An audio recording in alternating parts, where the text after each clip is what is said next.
Monsieur le représentant de Monsieur le Président de la République, Monsieur le représentant du ministre d'État, ministre du Plan, Madame le ministre auprès du Premier ministre chargé de l'économie et des finances,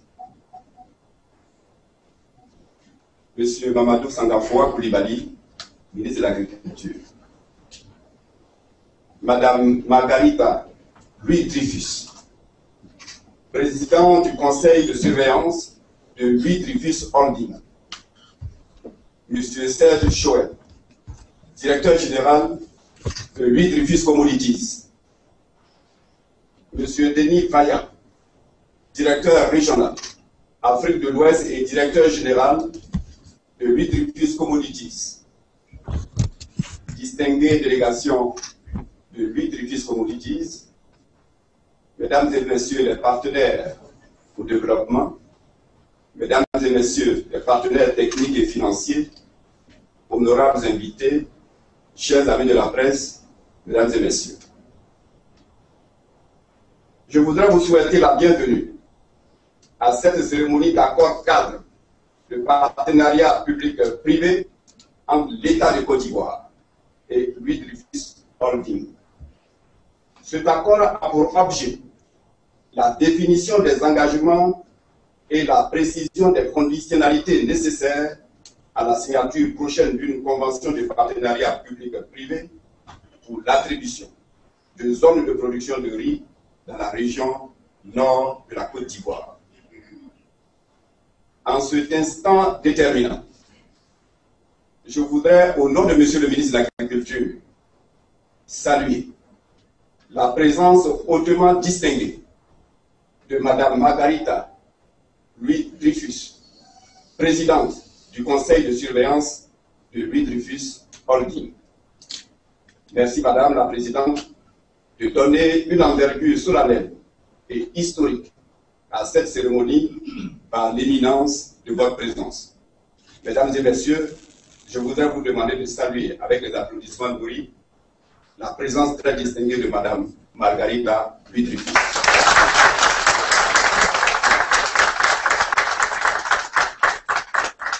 Je vous remercie. Sans plus tarder, je vais vous donner lecture du programme de la cérémonie de ce jour. Nous commencerons par la projection d'un élément institutionnel réalisé par le ministère de l'Agriculture. Cet élément suivra la signature de l'accord cadre de partenariat sanctionné, bien évidemment, par les échanges de documents. Après quoi, nous écouterons successivement les allocutions de M. Serge Choël, directeur général de Louis-Dreyfus Commodities, et de son Excellence, M. Mamadou Sangafoua Koulibaly, ministre de l'Agriculture. Une photo de famille s'en suivra et la cérémonie s'achèvera par un cocktail. Sur ce, distingués invités, Mesdames et Messieurs, nous passons au visionnage du film institutionnel sur la filière riz. M. Traoré.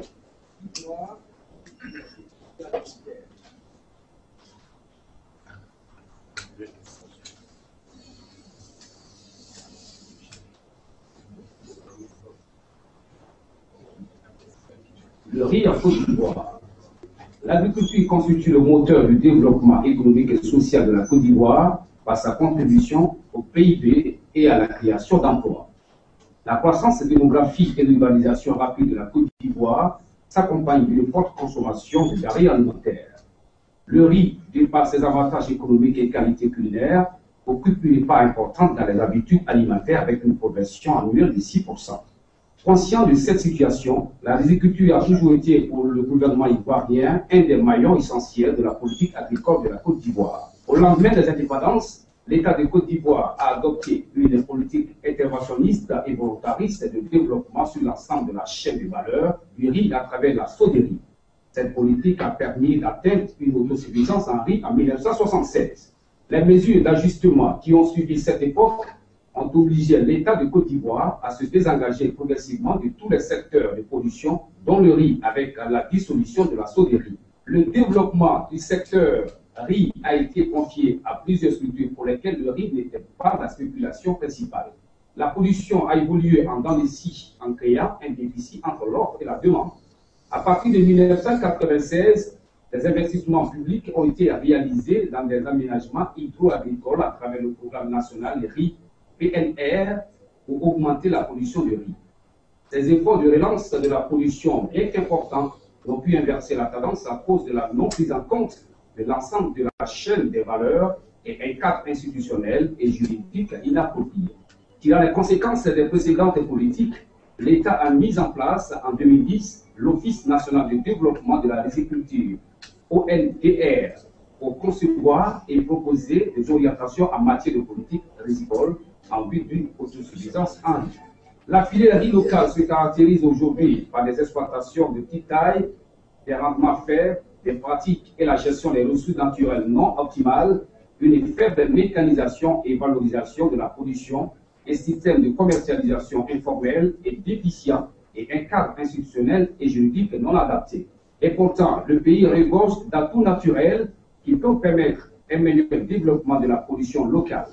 Parmi ces atouts, on peut relever le potentiel important tel cultivable en riz, des conditions pédoclimatiques favorables à la riziculture, des producteurs au savoir-faire non négligeable, l'existence de variétés à haut rendement ayant de bonne qualité organoleptique, des infrastructures déjà existantes, l'existence d'un marché potentiel et un environnement économique et institutionnel devenu satisfaisant.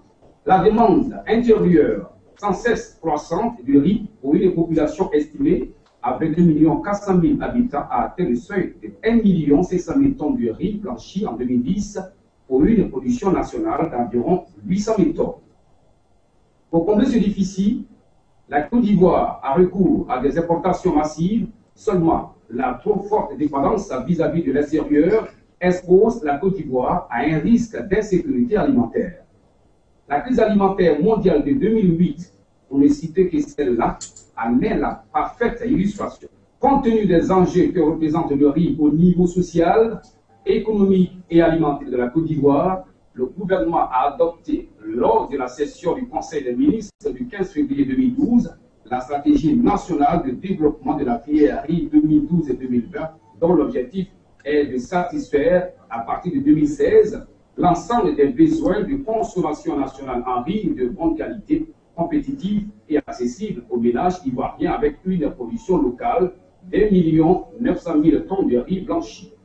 Cette stratégie ambitionne aussi de porter cette production à l'horizon 2018 à environ 2 100 000 tonnes de riz blanchi afin de dégager des surplus à exporter.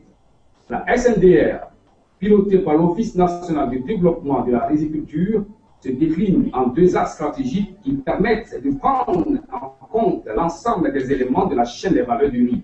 Il s'agit pour le premier axe de renforcer l'appui technique à la production pour l'amélioration des rendements et la maîtrise des coûts de production, et pour le second axe, de renforcer l'appui à la valorisation du riz local pour la transformation, la mise en marché et la promotion d'un riz blanchi de qualité et compétitif. Ces deux axes seront réalisés dans le cadre d'un modèle qui s'appuie sur une organisation spatiale avec d'une part des pôles de développement du riz et d'autre part un regroupement de ces pôles en zones rizicoles qui permettront à des sociétés privées de mieux structurer la production, la transformation et la commercialisation. Ce modèle de développement fait des opérateurs privés nationaux et internationaux la rampe principale pour la mise en œuvre de la SNDR. Le modèle retenu a pour ambition d'accroître l'investissement privé au niveau de tous les maillons de la chaîne de valeur du riz, d'encourager l'innovation et le transfert de technologies et assurer la durabilité des résultats en matière de sécurité alimentaire. Outre la couverture des besoins nationaux en riz, ce modèle de développement de la filière contribuera aussi à la création d'emplois et de richesses par l'émergence de petites et moyennes entreprises agricoles. PMA. L'alimentation est primordiale pour tous. Satisfaire les besoins primaires d'une population est un préalable à tout processus d'émergence. La Côte d'Ivoire, qui amorce son processus de développement pour devenir un pays émergent à l'horizon 2020, fait de la sécurité alimentaire un défi majeur.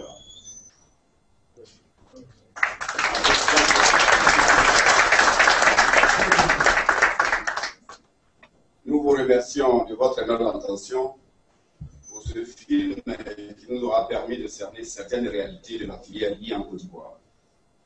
Mesdames et messieurs les membres du gouvernement, honorables invités, nous passons à présent à la signature de l'accord cadre. État de Côte d'Ivoire, représenté par son Excellence M. Mamadou Sangafoua, Coulibaly, ministre de l'Agriculture, et lui, Dreyfus Commodities, représenté par M. Denis Vaillant, directeur régional Afrique de l'Ouest et directeur général de Dreyfus Commodities, Côte d'Ivoire.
Mesdames et messieurs, c'est sous vos ovations qu'il est procédé aux échanges de documents État de Côte d'Ivoire, lui Dreyfus Commodities.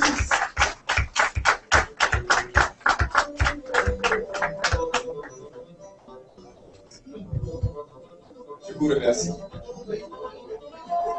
Nous ouvrons à présent le chapitre des allocutions et c'est avec beaucoup d'honneur que nous écoutons M. Serge Chouen, directeur général de Louis Dreyfus Commodities.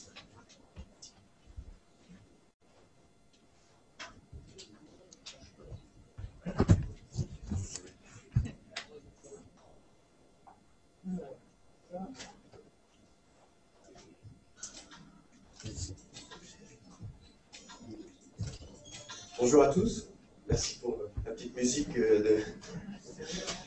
Bonjour, je suis très honoré d'être là. Et je vous remercie d'être tous venus. Je vais vous parler quelques brèves minutes de qui nous sommes et de ce projet qui est très important pour nous. Dreyfus Commodities est un des plus gros marchands et transformateurs de matières premières agricoles au monde. Nous sommes présents dans 90 pays.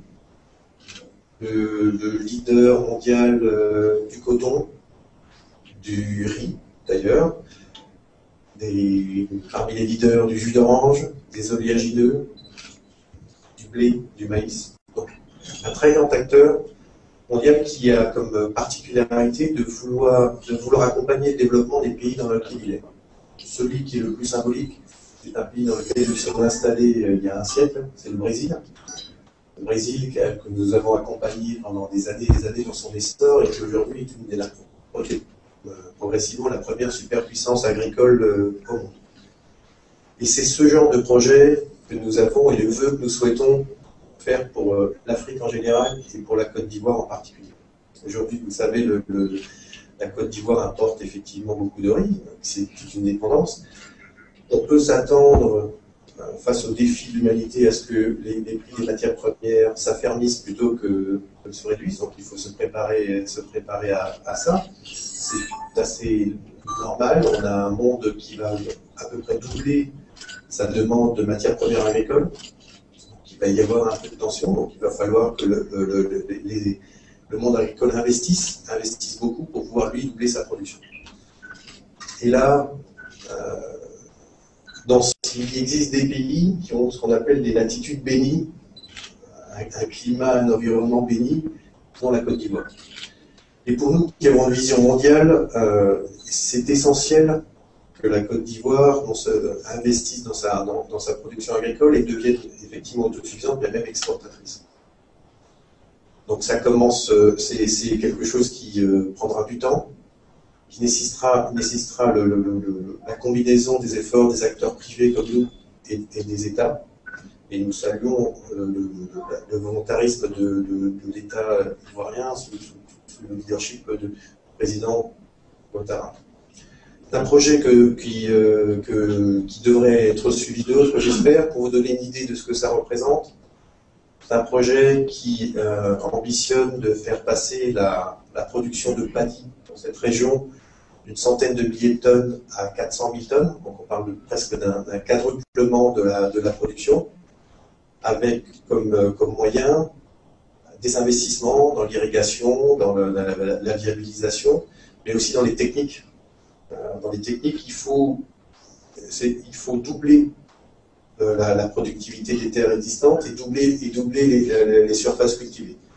C'est comme ça qu'on arrive à quadrupler.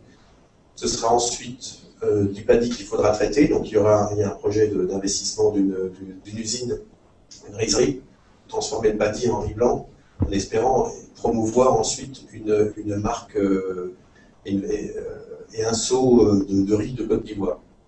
Au total, on parle d'un investissement lors de vendeur de 20-30 milliards de CFA, ensemble avec l'État ivoirien. Donc c'est un projet significatif, avec l'idée de pouvoir assister de l'ordre de 50 à 60 000 fermiers dans cette région, d'employer des centaines de personnes, soit dans l'assistance aux fermiers, donc on va arriver à cette croissance du rendement, ou dans l'usine. Donc, un vrai bénéfice à la fois en termes d'emploi, à la fois en termes de balance des paiements, d'autosuffisance pour l'État, et puis, in fine, je l'espère aussi de revenus pour les fermiers locaux. Parce que ce que je vous ai dit tout à l'heure, c'est-à-dire que le monde s'attend à un défi qui est celui de produire plus, ce qui souvent probablement impliquera quelques augmentations encore de prix. Je ne le souhaite pas, mais ça pourrait. C'est à la fois une menace, mais c'est une opportunité. Ça veut dire que si les populations fermières se professionnalisent, c'est leur revenu qui va augmenter. Et ici, on a presque 2 tiers ou 60% de la population qui vit encore de ces revenus. Si on arrive collectivement, et c'est surtout l'État ivoirien qui sera honnête, mais si on arrive à professionnaliser le métier de fermier, c'est aussi une manière d'augmenter les revenus de ces populations. Voilà, donc c'est notre souhait. Ça va demander beaucoup de travail. On a encore beaucoup d'études à faire. Mais ça se fait de manière très intelligente avec le ministère de l'Agriculture, et je salue le ministre et je le remercie pour toute cette collaboration. Et puis je vous donne rendez-vous plus tard dans l'année avec les conclusions de ce projet.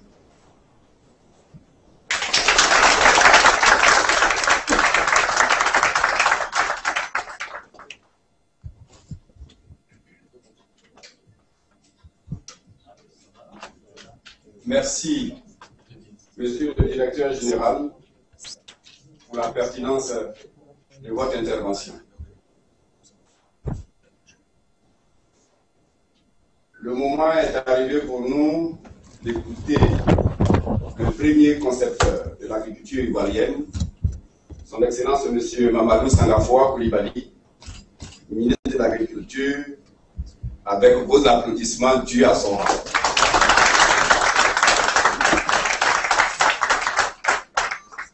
Monsieur le ministre, vous avez la parole.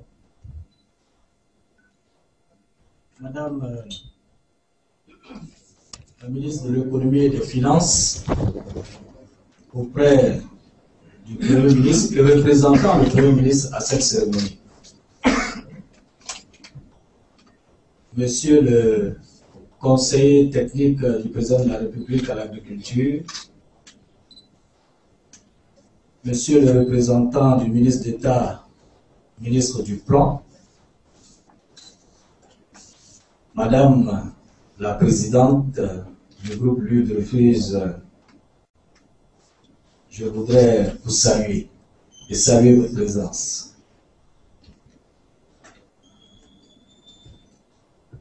Mesdames et messieurs les directeurs généraux d'entreprises privées et du secteur public, mesdames et messieurs les partenaires techniques et financiers de notre pays, mesdames et messieurs les acteurs de toute la chaîne des valeurs de la riziculture dans notre pays, à ce niveau, vous me permettrez de souligner particulièrement la présence des représentants des organisations professionnelles agricoles dans cette salle. Mesdames et messieurs, honorables invités, chers amis de la presse, je n'ai pas un discours long à faire. D'abord, le temps ne nous le permet pas.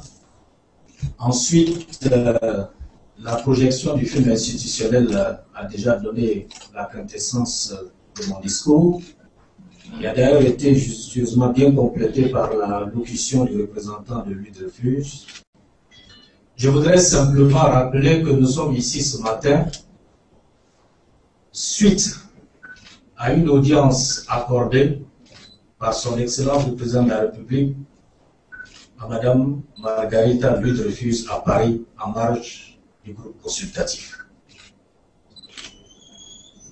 Et le Président de la République, qui la recevra tout à l'heure après cette cérémonie, nous a instruit de conduire rapidement ce projet à une conclusion.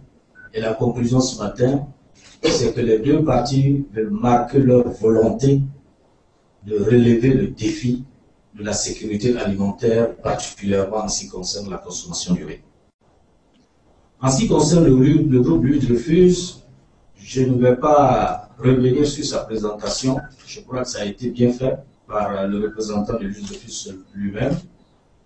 Je voudrais simplement rappeler que la présence de Margarita ici nous réconforte et nous rassure. Avant de venir à cette cérémonie, nous avons regardé son parcours personnel. Et madame, nous pouvons vous dire que nous sommes fiers de votre parcours. Parce que c'est dès l'âge de 7 ans que vous avez commencé à essayer de voler de vos propres ailes, parce que arraché à l'affection, vos parents étaient arrachés à votre affection à l'âge de 7 ans dans des conditions tragiques. Madame, depuis ce temps-là, aujourd'hui, vous êtes à la tête d'un groupe qui nourrit 50 millions de personnes, 500 millions de personnes à travers le monde. Verti et nourrit 500 millions de personnes à travers le monde. Quel parcours, madame. Votre groupe produit, transforme et commercialise 70 millions de tonnes de denrées alimentaires par an. Votre présence ici réjouit les autorités ivoiriennes, à commencer par le président de la République qui m'a demandé de vous transmettre ces salutations les plus respectueuses. Votre présence ici rassure nos parents producteurs. Et ils sont représentés dans cette salle. Tout à l'heure, il s'agira pour vous d'encadrer et d'aider 50 000 à 60 000 petits producteurs. En Afrique, vous savez qu'un producteur a une famille de 10 personnes. Donc, madame, dans cette région, vous pourrez contribuer à sortir directement 600 000 personnes de la pauvreté, à créer de multiples emplois. C'est pour cela que la cérémonie d'aujourd'hui est une cérémonie, bien sûr, solennelle, mais lourde de sens. Je ne vais pas revenir sur les défis qui nous attendent, mais je voulais simplement dire que nous avons une expérience dans la production du riz. Cela a été dit dans le film institutionnel. au lendemain des indépendances, le premier président de ce pays a investi des ressources publiques dans la production, dans la transformation et dans la commercialisation du riz, de façon massive, au point où dans les années 70, nous étions parvenus à l'équilibre entre la demande nationale de riz et la consommation nationale de riz, qui était de l'ordre de 300 000 tonnes. Mais ce modèle n'a pas pu résister au changement économique dans le monde, et l'État était obligé de se retirer. En se retirant, nous étions persuadés à l'époque avec nos partenaires de développement que le privé reprendrait le relais. Aujourd'hui, le constat est clair. Ça veut dire une seule chose, seul l'État n'y arrivera pas, seul le privé ne peut pas y arriver. C'est pour cela que nous sommes ici ce matin en essayant d'accompagner le privé dans des investissements productifs en ce qui concerne la culture du riz. Et nous sommes sûrs que le succès de ce modèle-là fera tache d'huile, non seulement en Côte d'Ivoire, parce que je vais vous dire, vous avez beaucoup de groupes concurrents aussi qui sont intéressés de produire du riz ici en Côte d'Ivoire. Non seulement en Côte d'Ivoire, mais dans la sous-région et pourquoi pas en Afrique. En tout cas, merci. Je voudrais signaler que l'UDREFIS est membre de l'IG8 et que vous avez signé une lettre d'intention. Le projet de riziculture en Côte d'Ivoire consiste à consolider les acquis des petits planteurs.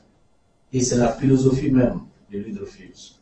Et dans cette lettre d'engagement, c'est écrit noir sur blanc que vous avez pour ambition de consolider les petits producteurs sur leur superficie. Je le dis parce que, en venant ici, j'ai lu dans une presse que l'UDREFIS vient pour prendre 100 000 hectares de terre.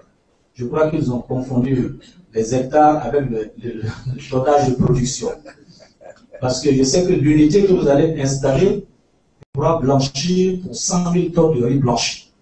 C'est différent de 100 000 hectares.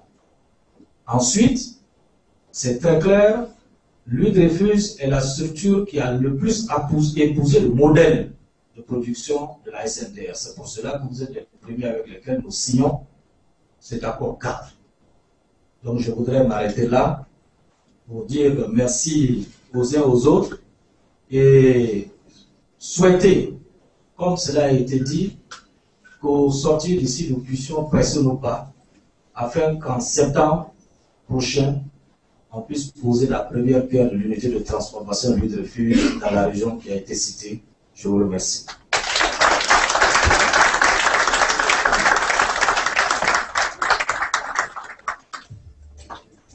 Merci, Monsieur le ministre de l'Agriculture.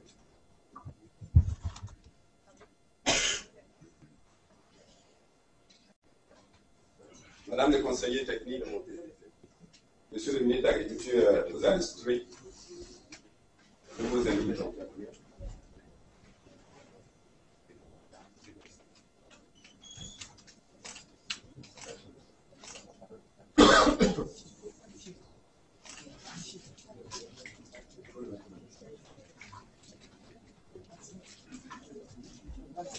De présenter le président, Monsieur le ministre de l'Agriculture, à Madame Margarita Louis-Dreyfus, présidente du conseil de surveillance de l'UDREFIS Holding, pour marquer sa présence à cette cérémonie.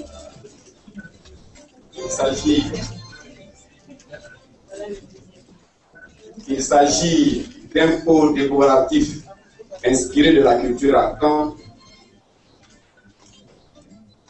et d'un livre sur les arts au féminin en Côte d'Ivoire.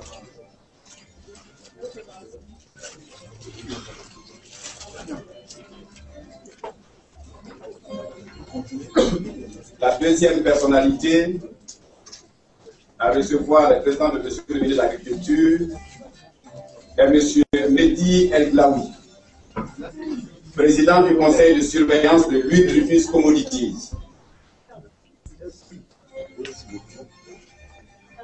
Merci beaucoup.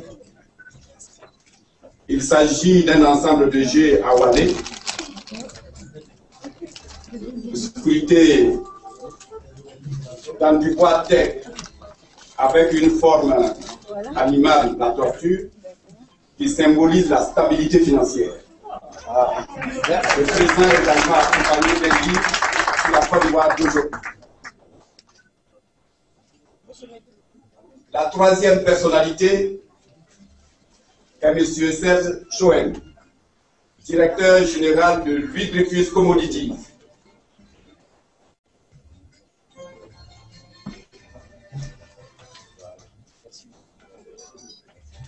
Il s'agit d'un tableau vitré avec des baguettes pirogues en bois de teck.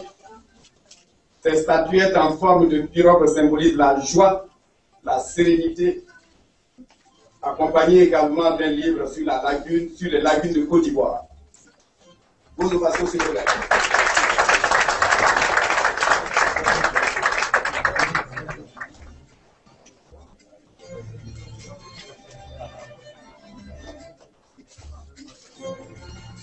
Mesdames et messieurs,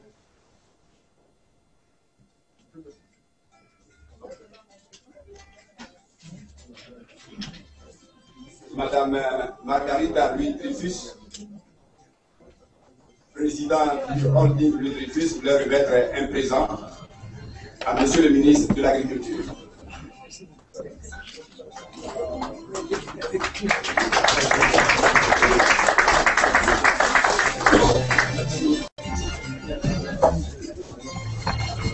Mesdames et messieurs, avant le débat pour le cocktail,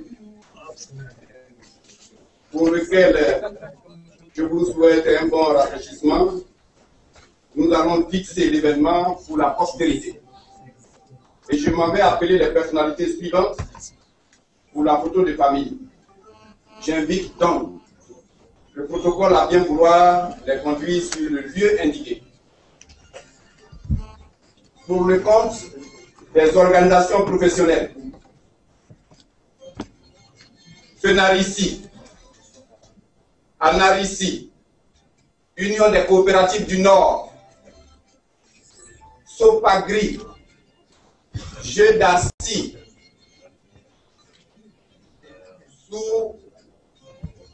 SOPAFOLO. Mesdames et messieurs, je voudrais vous signaler que Madame le ministre de l'Économie et des Finances représente également le Premier ministre de Côte d'Ivoire. Nous signalons également la présence du député de Bon-Kolia. Pour le compte des partenaires au développement et partenaires techniques financiers, la FAO, AFD, l'Union européenne, JICA, la Banque mondiale, la BAD, la BOAD, la BID, pour le compte de Louis Dreyfus Holding, M. Denis Vaillant, M. Frédéric Maré, M. Guy de Montulle, M. Serge Choen, M. Mehdi El Glaoui.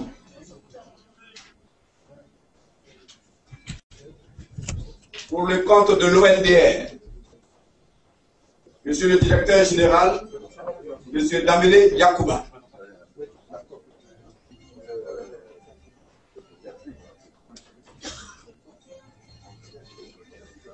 Le représentant de M. le ministre d'État, ministre du Plan et du Développement. Pour la photo de famille, s'il vous plaît.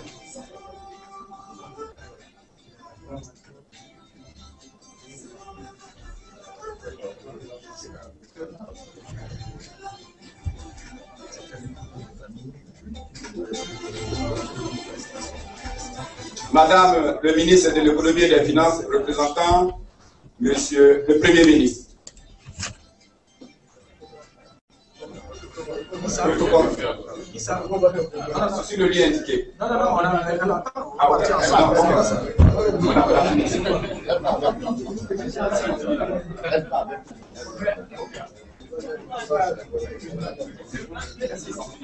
si vous êtes prêts, nous on les rejoint.